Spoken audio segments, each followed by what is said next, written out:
everyone, it's Eleanor from Art with Eleanor, and today I've got a super easy watercolour painting tutorial for you guys, which is perfect for anyone who is just starting to learn how to use watercolour paints. But before we get into the video, if you could like and subscribe, I'd really appreciate it. To start this painting off, I wet my paper as I wanted to use the wet and wet technique for the background. One thing to bear in mind when doing this is not to oversaturate your paper with water, as this could lead to the paper tearing up. The next step is to start adding the colour. Personally, I like starting with the lightest colour and working to the darkest. So for this tutorial, we are starting with yellow at the bottom, blending into an orangey red tone and then up to a bluey purple. One of the main reasons the wet and wet technique is perfect for anyone just starting on their watercolour journey is that it allows you to create a smooth, blended gradient between the different colours in a piece.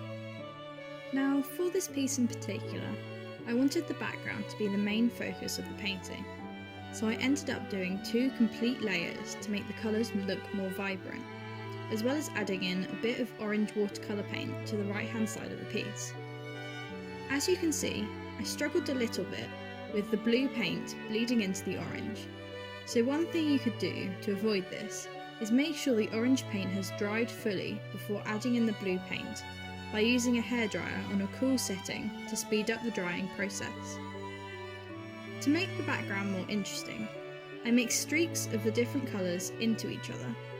For example, the red streak going across into the blue, and then the blue streak going across into the yellow or orange areas.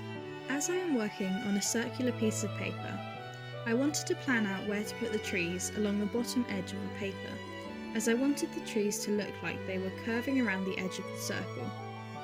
To do this, I very lightly sketched the trunks of the trees using a pencil, so that it would be easy to rub out any mistakes.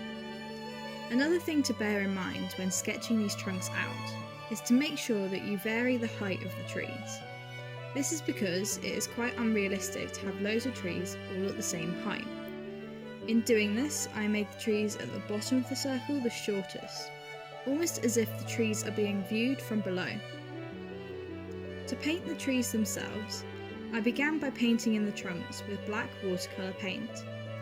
I used black paint because I wanted the trees to be a silhouette against the sunset, but you are free to paint them green and brown if you want to too.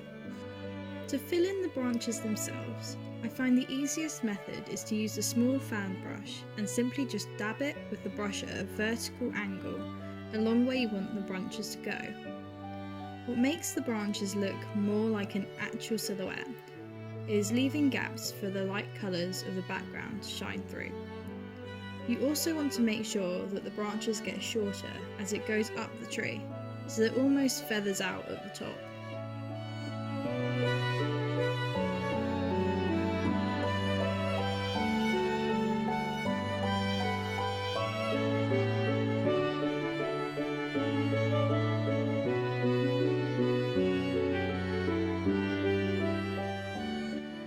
I really hope you guys enjoyed this video.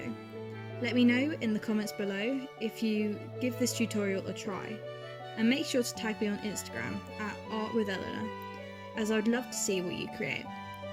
If you did enjoy the video, be sure to give it a like and subscribe for more art content like this.